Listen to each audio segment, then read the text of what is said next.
Breakthrough Media.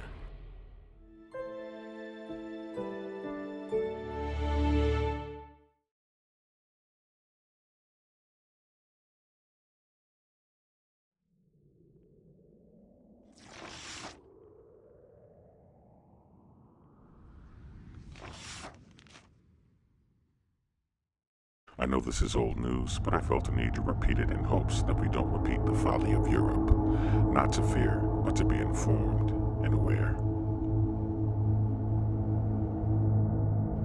Just a thought, not excusing our country. No country is perfect. But what was Islam doing before the birth of the United States? To dominate has always been their way for the past 1400 years, yet most act as though this was never the case. It's just taking a form fitting for the times. Like infiltrate through immigrant populations, then skyrocket their birth rates, and then dominate the educational system, media, and positions of political power. I know my purpose. I know who is my protector. And so when I walk with the authority of my Father in heaven. Amen. We must do something to stop people from countries who are harboring terrorism from coming to our country. And if anybody's going to be offended if we're going to stop them, they can go suck Clement. We have a country to protect. That's right. That's right. Wow.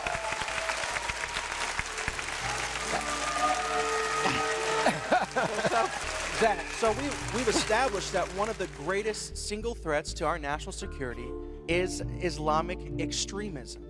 And I've been even watching videos of things that you've talked about on the internet of this extreme mentality has actually infiltrated the highest realms of our government by a plan developed by the Muslim Brotherhood. Can you talk about that? Oh, absolutely. The Muslim Brotherhood wrote a plan. We all hear about the Muslim Brotherhood, and we heard a lot about them with the Arab Spring. Remember the Arab Spring? Egypt. Everybody was so excited about democracy has come to the Middle East. And who was driving the Arab Spring? The Muslim Brotherhood. Now, our government, I remember giving interviews on the radio, and and I'm saying, this is a disaster. These are the Muslim Brotherhoods who want to establish the caliphate, the Islamic State. And people would say, no, but look at them, they're all in suits and they're wearing jeans and they look so educated. Well, of course, the Muslim Brotherhood is the most educated group in Egypt. And when you look at the founding of people who are members of the Muslim Brotherhood, Osama bin Laden was a member of the Muslim Brotherhood. Muhammad Atta, the ringleader of the September 11th attack, was a member of the Muslim Brotherhood. He was an engineer. Ayman al-Zawahiri, who's the head of Al-Qaeda, was a leader of the Muslim Brotherhood. He's a surgeon. So we're not talking about stupid people. We're talking about highly educated people. So the Muslim Brotherhood wrote a plan, a 100-year plan for radical Islam to infiltrate and dominate the West and establish an Islamic government on earth. In the counter-terrorism circles, this plan became known as the Project. Now, the Muslim Brotherhood was established in 1928. This is one thing that most Americans did not realize, because with the Arab Spring, everybody thought, oh, the Muslim Brotherhood is a new phenomenon. The Muslim Brotherhood was established in 1928 for the sole purpose of re-establishing the caliphate or the Islamic State, resurrecting the Islamic State. Since then, the Muslim Brotherhood has established 70 offshoot Islamic organizations, including Al-Qaeda and Hamas, and now ISIS. The head of ISIS, al-Baghdadi, was in our prisons in 2011 as a leader of the Muslim Brotherhood. So the Muslim Brotherhood wrote a plan, a 100-year plan for radical Islam to infiltrate and dominate the West and establish an Islamic government on earth. They already established it. The caliphate has already been established now, right? Yes. The Islamic State has been established. They started implementing their plan in Europe in the 80s. And what they talk in the plan is they give tactics and proposals on to how to infiltrate the West, how to use our laws against us, how to use our open-mindedness against us. They talk about how to use buzzwords like tolerance, democracy, interfaith, diversity in order to con Westerners. So they say if you use those words, they'll be lapping out of your hands like dogs. They'll be disarmed. They talk about how to use our laws against us. They talk about how to get democratically elected Muslims on all levels in the West, including government, NGOs, etc. They talk about how to get Muslim interns in all offices in the West so they can have an insider eye view, a bird's eye view as to how policy is done on the highest levels. There are four main players in this: Hillary Clinton, Huma Abedin, Abdullah Omar Nassif, and Saudi Arabia. Huma was born in the USA. Then when she was 2 years old, her family moved to Saudi Arabia. They lived in Saudi Arabia for 16 years. Huma returned to the USA when she was 18 to study at George Washington University. Only after 2 years in the country, she became an intern for Hillary Clinton, and soon after started working full-time. Also in 1996, Huma was working at her family business, a journal by the Institute of Muslim Minority Affairs. The Abedin's family business is owned by the Muslim World League, Saudi Arabia's global organization that promotes violent Wahhabi Islam. They even share an office at 46 Goodge Street, London. Saliha Abedin, Huma's mother, and Hassan Abedin, Huma's brother, currently work there still.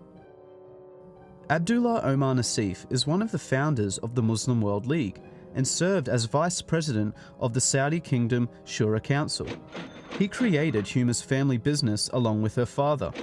He also funded Al-Qaeda and Osama bin Laden, as did Saudi Arabia for many years. His organization was declared guilty of funding Al-Qaeda terrorism by the USA State Department.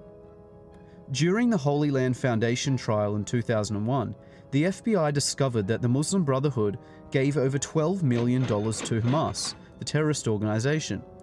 They also found the secret 18-page plan for the Muslim Brotherhood, which explains that their work in America is a kind of grand jihad in eliminating and destroying Western civilization from within. Huma's absolute silence on all questions regarding her extremist ties says far too much. How can someone with such close links to terrorism be allowed access to our top secret information and have security clearances? Especially since it was found that Huma was accessing Hillary Clinton's emails and physical documents.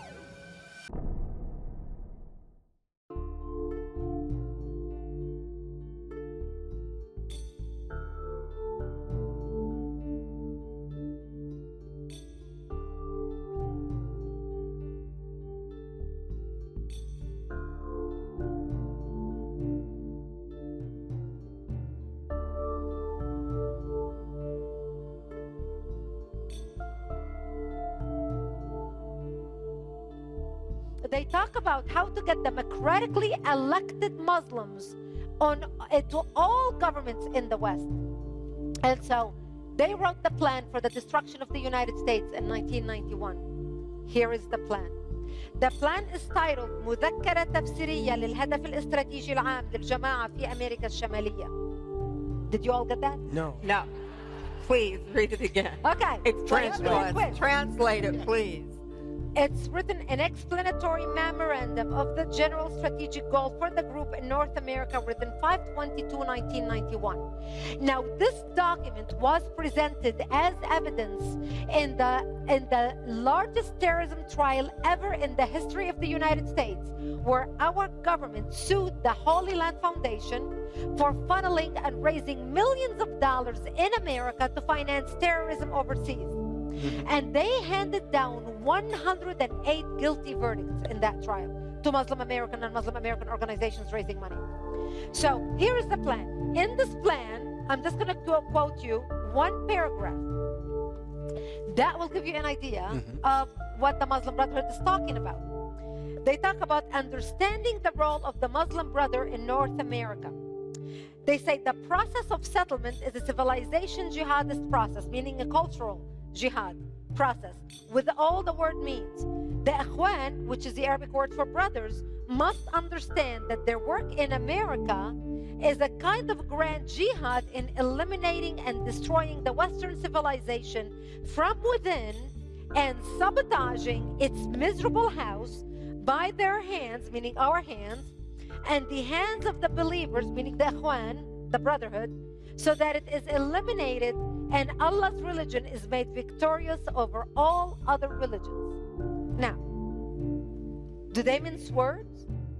Is there No, anything not at vague all. about this? No. Nothing vague. We have never been faced with an enemy that tells us exactly why they hate us. They have no hidden agendas. They don't beat around the bush. They tell us why they hate us. They not only tell us how they hate us or why, they issue press releases about it. They write plans about it. They put it on the internet. They even recorded video press releases and send it to Al Jazeera to air worldwide.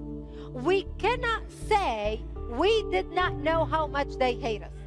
Wow. We can no longer hide true. and say they hate us.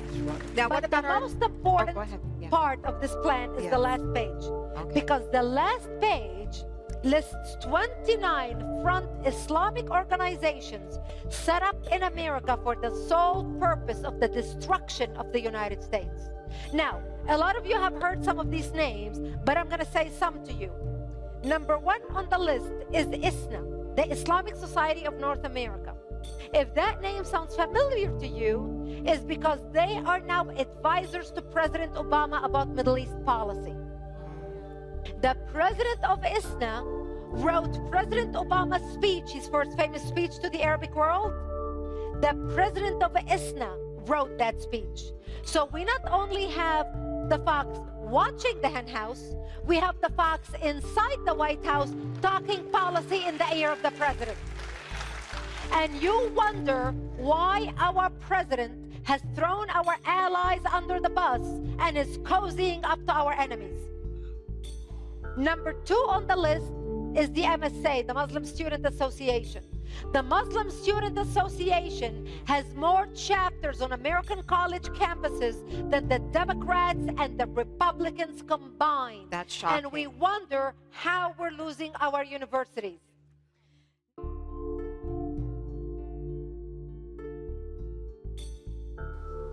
Yes. Good evening. I just wanted to say thank you for coming to campus tonight and presenting your point of view. It's always valuable to have two sets of views going on at the same time. Very useful.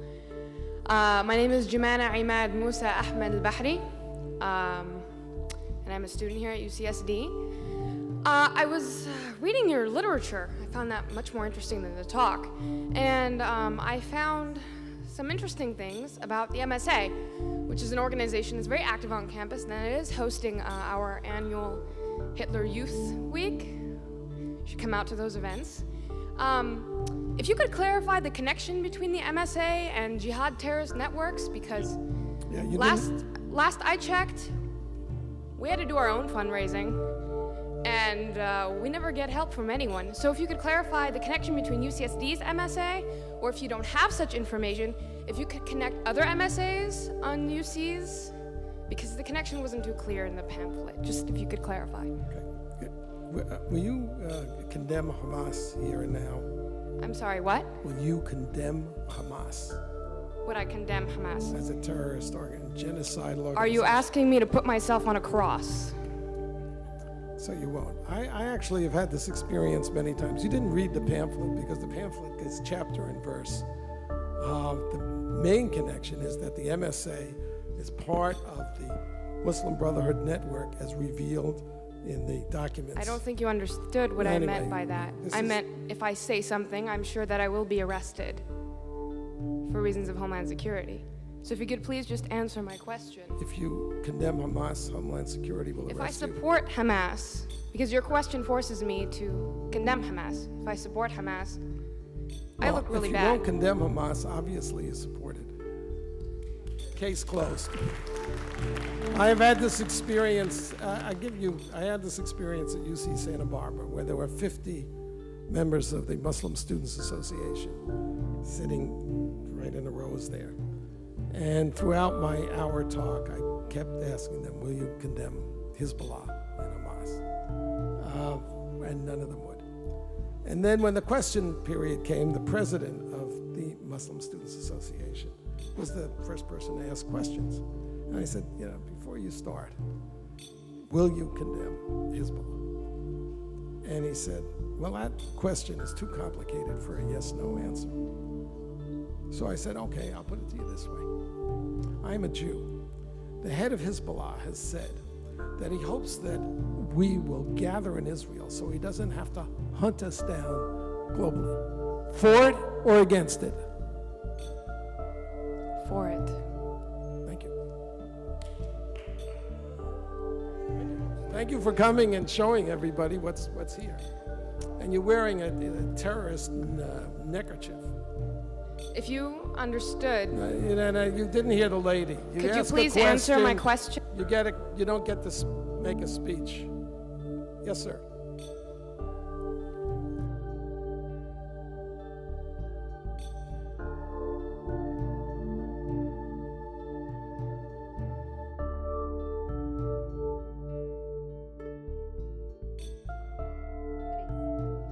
Number 8 on the list is NATE, the North American Islamic Trust.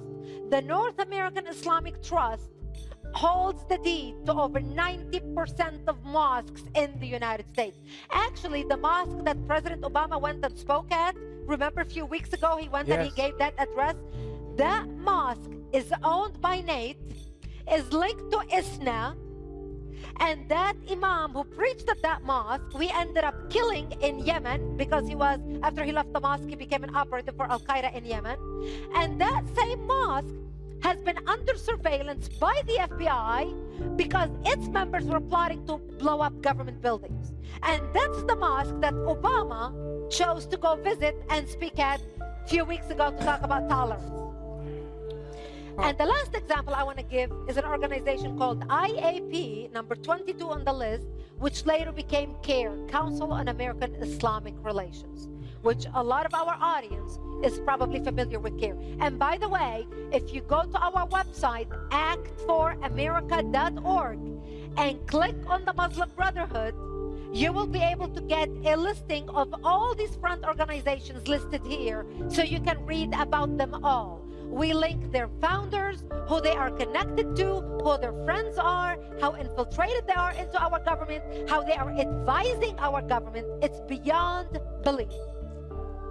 How can... Incredible. Go ahead. You can apply. Don't worry. It's astonishing. If we believe what you say, and I believe you, how can we be so infiltrated already and so few will admit it? And yet I have some of the great leaders from the Pentagon come here. I have people from the FBI come here. I have great leaders, as you know if you watch our show, and they're warning us. But yet overall, if you watch all the debates, all what's going on, no one even hints at the danger that America is facing right now. And it takes a 5-foot woman to come here and sound the trumpet, warn. Because I know what happens when people turn a blind eye to evil, thinking it's not going to happen to me. It's over there. We're living our good life. It's not going to happen to me. I know what happens when people turn a blind eye to evil. People walk around, Holocaust survivors, with tattoos on their arms. I walk around with scars. I see that. I wondered, after reading the book, if there wasn't scar, and you have a terrible scar. I have shrapnel in my bones. Yes. Still now.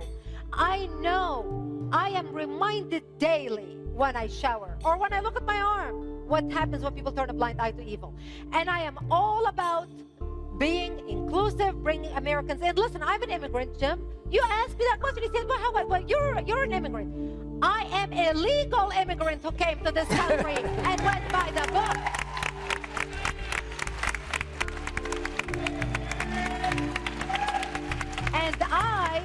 And I welcome legal immigrants. When I came here, I had to take blood tests, which I paid for out of my own pocket, to make sure I don't have any diseases. You cannot believe what I went through just to get a green card. I had to study to become an American, a 2-inch thick book by the Daughters of the Revolution about American history, and pass an oral exam and a written exam. And by the time I passed, my American-born husband did not know half of what I knew about American history. That's the type of immigrants we want into our country. Wow. And I am, and when I look at the crowd here, look at you all. We all came to America from somewhere. Right. Whether me as a first-generation immigrant, or whether people like you whose great-grandparents, great-grandparents, who came on the Mayflower, I came on the TWA. but we came here because we wanted to be Americans. Yes. We wanted to be a part of this fabric. Right. And we want people like us who want to say, what can I do to make my country, America, better? Not how I can suck off my country to destroy my country. Exactly. Those people will give them a one-way ticket to get the heck out of here and back to whatever country they came from. America is for Americans.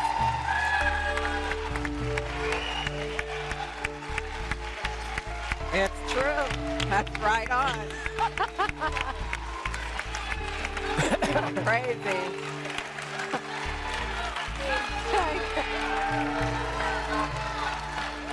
Proud and spoken.